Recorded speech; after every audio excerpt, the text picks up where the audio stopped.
Hi, folks. Sorry for all the confusion this morning. I don't know why it's not working, but I just can't get this thing to work right over here. I don't know if it's my internet is bad. It's hard for me to tell what's going on. Is my connection super choppy right now?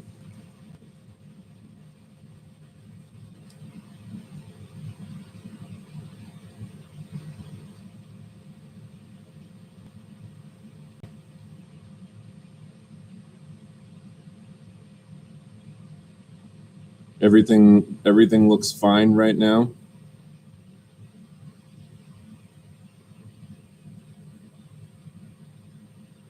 Okay. All right.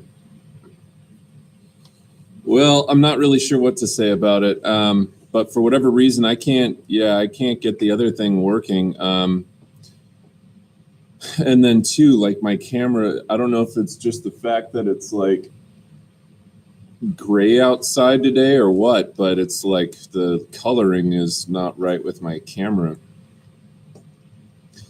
Everything looks like washed out. Anyhow, well, today, in lieu of being able to share my screen, I'm just going to have to walk you once again, talk you through the I'm going to try and get that working today because that's annoying. I'm just going to have to walk you through the PowerPoints as I have been doing. Let's take a look at the PowerPoint here today.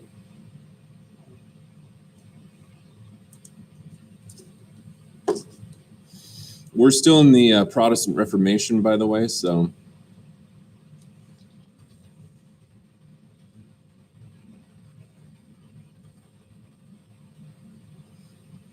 All right, without wasting any more time, let's just jump right into this here.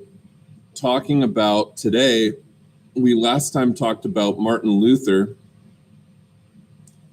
Martin Luther got excommunicated, and then he has a trial at the Diet of Worms. The Diet of Worms being a tribunal where they were going to sentence him potentially to death. Excuse me. I'm already boring myself this morning. All right, let's move forward. So Lutheranism doesn't spread much beyond northern Germany. Basically, Lutheranism pretty much stays centered in northern Germany. It kind of spreads up into Scandinavia a little bit, into modern-day Sweden and Finland. But outside of Scandinavia and northern Germany, Lutheranism doesn't catch on as much as some other religions do at this time. Now, Charles V, we talked about last time, he's the Holy Roman Emperor of all of those German territories, and the Holy Roman Emperor was partially determined by what was known as elective succession, meaning that there's a number of states within the Holy Roman Empire, larger ones in particular, say, for example, Saxony, Bohemia, the Palatinate, and various others, that all had these electors who had essentially votes that they could cast as princes. So this is not really a democratic style vote. It's only princes who held these electors. And then these electors, they would select who they wanted to be the king, or the emperor rather. And that was Charles V. But Emperor Charles V sought to stop Protestantism and preserve the hegemony of the Catholic Church. And so what is hegemony? It just means like power structure, right? So in this sense, we consider Charles V very much a medieval emperor in that he was trying to maintain religious unity in Europe. And now he's allied with the Pope after this Martin Luther incident. He's allied with the Pope in trying to stamp out these fires that have started to crop up all over Europe as a product of Protestantism and people breaking away from the church.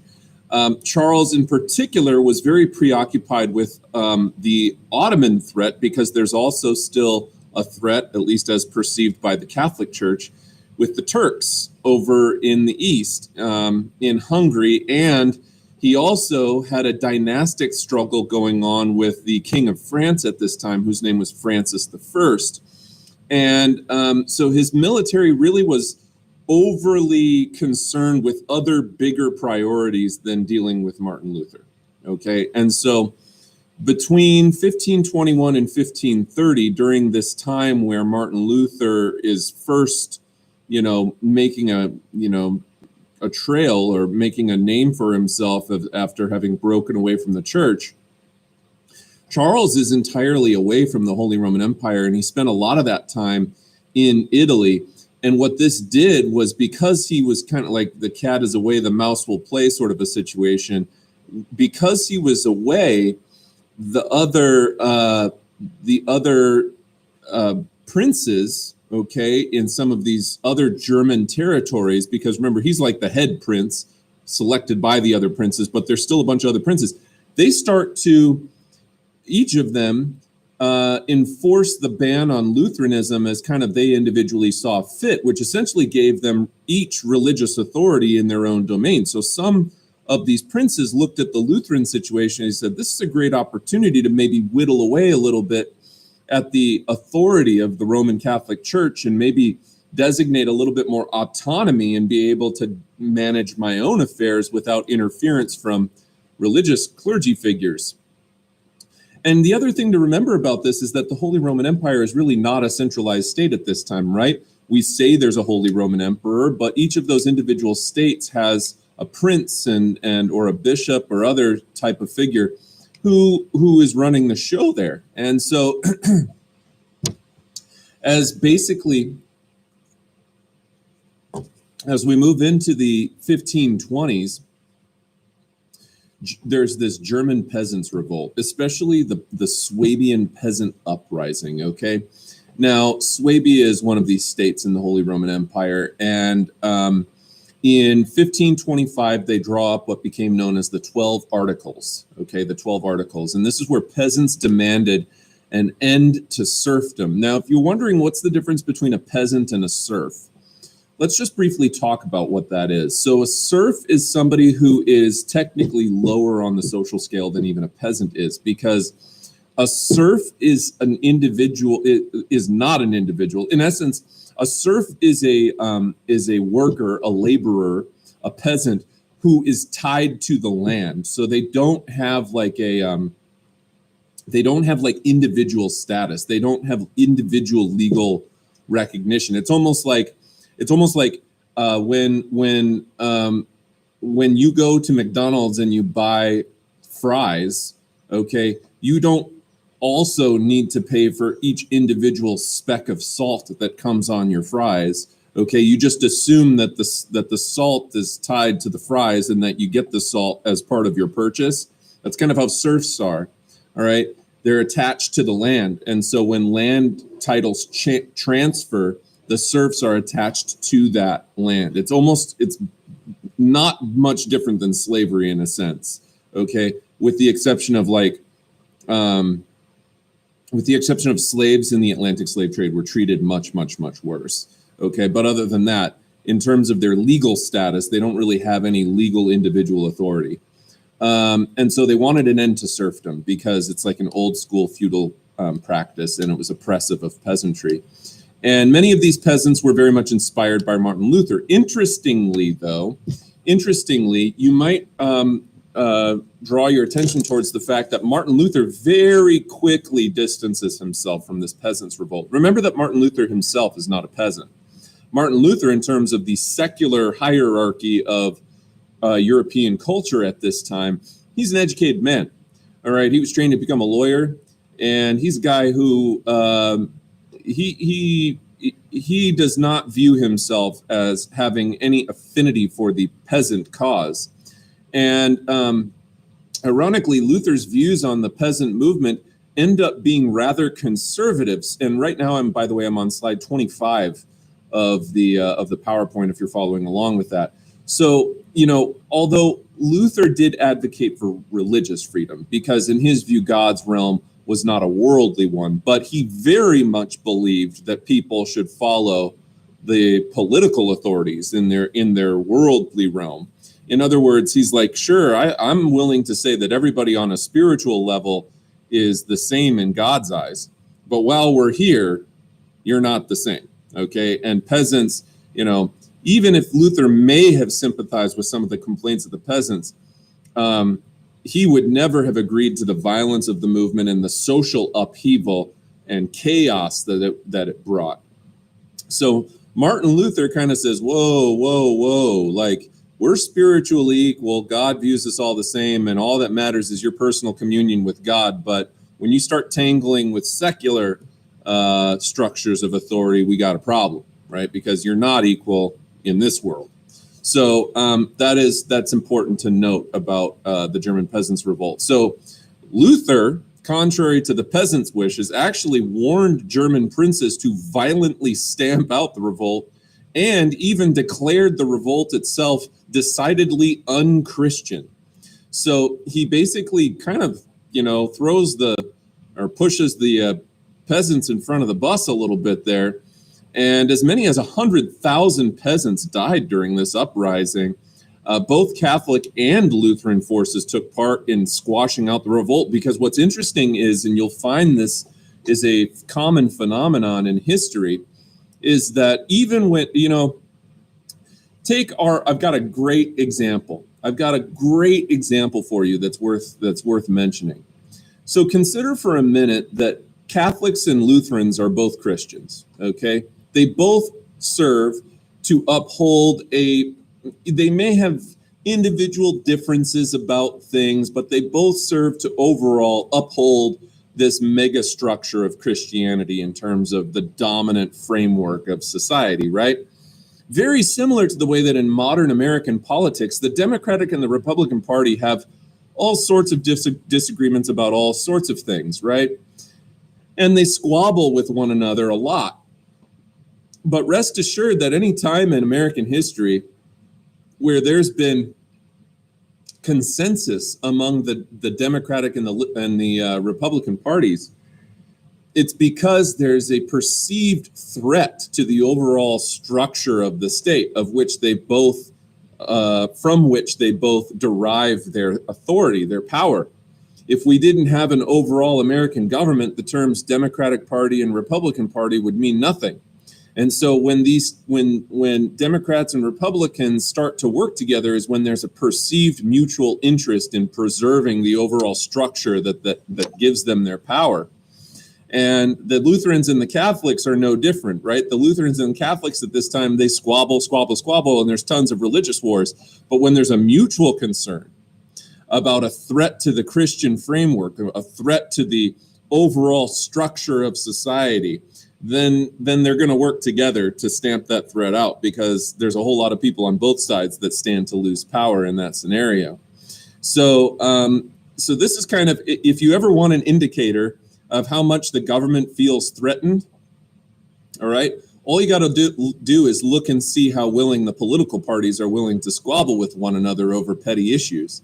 And if they're willing to squabble with one another over petty issues, shut government down and do a bunch of stuff like that, the likelihood that they feel very threatened by any sort of outside force to the overall structure is very low, which means that overall the confidence in the system should be relatively high, at least hopefully, at least, in case they're ignoring a bunch of things and then there actually is a threat, in which case that instigates revolutions. I'm not saying that that's happening right now, but that has happened in history.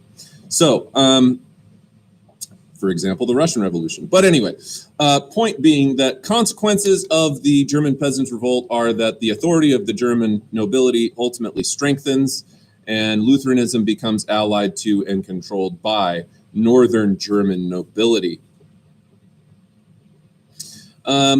In 1530, Martin Luther wrote the Confessions of Augsburg, and this was an attempted compromise, okay? Actually, I'm sorry, he didn't write it. It was his friend that wrote it, Philip Melanchthon. Okay, now Philip Melanchthon wrote this in an attempt to, basically compromise a statement of religious faith to unite both Lutheran and Catholic princes of the Holy Roman Empire, but this gets rejected by the Catholic princes. And this kind of starts to initiate, starting in the 1530s, 1540s, 1550s, what we call the Catholic counter-revolution, which is where the Catholics are attempting to squash out, after that peasants' revolt is taken care of, they're attempting to squash out remaining Protestant faiths so that they can reunite in a single uniform Catholic, what's the word that I'm looking for? Like Catholic realm, Catholic, a uniform Catholic, not country, but continent. They want to bring the whole continent back under Catholic control. And so this became a traditional statement of the Lutheran Church: salvation through faith alone, Bible is the sole authority, priesthood of all believers, and the church consists of the entire Christian community. And this also excluded non-Lutheran reformers like Zwingli from Switzerland. Also during this time in 1531, the League of Schmalkalden was formed. The League of Schmalkalden was formed by these newly Protestant Lutheran princes who had only broken away from their Catholic faiths within the last decade, to defend themselves against Charles V's drive to re-Catholicize Germany. So starting in the 1530s, Charles V starts to make this push to re-Catholicize, being that he's allied with the Pope. Interestingly, the guy who had been challenging Charles V's claims to the Holy Roman Empire, Francis I of France, Francis I, even though he's Catholic, he ends up joining the Protestant Lutheran League of Schmalkalden. Why would he do that? Mostly because he's just bitter. He was bitter that he wasn't Holy Roman Emperor, and for France, they view this as a political opportunity to whittle away at the authority of their neighbor, the Holy Roman Emperor. And so France, actually, despite being Catholic, joins the League of Schmalkalden to help these Lutheran princes whittle away at the Catholic authority of Charles V, the Holy Roman Emperor of the time. So this is what initiates what gets known as the Habsburg-Valois Wars. The Habsburg-Valois Wars, and this is because of the two dynasties that were fighting with one another. So the Valois dynasty is of France, the Habsburg dynasty is of Austria, and it was 5 wars between France and the Habsburgs. Sometimes you'll see Habsburgs spelled with a P, other times you'll see it spelled with a B. It just means the same thing, though. Habsburgs, okay? France tried to keep Germany divided, okay, even though France was Catholic. And this conflict played an important role in the overall long-term political fragmentation of Germany, because it really prevents Germany from coalescing under a common faith. And because Germany is going to be religiously plural, meaning they'll have multiple religions within the states of Germany, it's going to prevent those German states from feeling like they have a cultural commonality and coalescing into a single state. And so Catholic unity in Germany doesn't occur ever again, and the German state remains fragmented all the way up until essentially 1871, several hundred years in the future. The Peace of Augsburg was negotiated at the end of the Habsburg-Valois Wars in 1555, and I'm now on slide 30 out of 90. And this temporarily ended the struggle in Germany over Lutheranism. After all, by the time that we get to 1555, there are other more radical Protestant faiths that had started to crop up, and Lutheranism had demonstrated itself to be a much more moderate break from Catholicism. The thing to keep in mind about all of this is that when people start breaking away from the church, like Luther kind of cracks the door open and like barely eases his way through, whereas other Protestant reformers come and like kick the door open, and it's like, super radical religious beliefs that are way, way far breaking away from the Catholic Church. So if we were to point to a couple of faiths that were super similar to Catholicism, so similar that it'd probably be pretty difficult for, say, a visiting alien who came down and was observing a Catholic Mass versus a Lutheran Mass. Okay. Probably an alien would look at those two things and be like, well, they look like more or less the same, because Lutheranism and Catholicism are pretty similar with one another in terms of their practices. They're not the same, but they're similar to one another. Whereas you go out to some others, Calvinism, the Puritans, right? Or even more radical Puritans like the Pilgrims or Quakers or somebody like that. All right. The more radical faiths are going to be ones that Catholics are much more up in arms about after the Peace of Augsburg of 1555. The provisions of it, basically, it negotiated something called cuius regio, eius religio, which is not the correct Latin pronunciation of it, but basically it means who's the region, his the religion, meaning that in the Holy Roman Empire, which is fragmented, whichever prince was in charge of that local municipality, all right, or principality, that prince would designate what the religion would be based on his own religion. So Catholic princes designated in their territories the Catholic faith. If you were Protestant and living in those areas, you were then able to move away from there into a nearby Protestant region and set up shop in a new place. So Protestants living in Catholic areas were allowed to move out, and vice versa. Catholics in Protestant areas were able to relocate as well. And this tries to put kind of a hold for a while on the religious conflicts that had been happening there as a product of these Habsburg-Valois wars. And it results in permanent religious division of Germany, and essentially reaffirmed the independence of many of these German states to be able to designate the religion that would be practiced in their individual states. Spread of Protestantism, we start to see new faiths develop, like the Anabaptists, who were formed in 1525 in Zurich, Switzerland. The Anabaptists are going to be one of these faiths that ultimately is way too radical for the Catholic Church to be able to tolerate. The characteristics of the Anabaptists was that they had a voluntary association of believers with no connection or allegiance to any state. So they're almost like unwilling to take civil oaths and stuff like that. They reject secular agreements. They refuse to pay taxes. They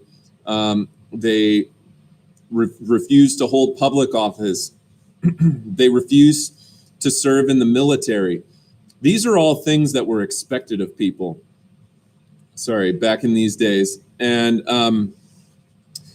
so anyhow, by breaking away from these kind of secular agreements, they characterize themselves as very, very radical and as almost anarchical, right? They're viewed, at least at the time by others, as being anarchic and disrupting the peace. They didn't believe in childhood baptism because the Anabaptists believed that only the adults could make the decision to commit their life to Christ, and that a baptism had to take place in adulthood. They also were known as millenarians, which meant that they believed that the end of the world was near.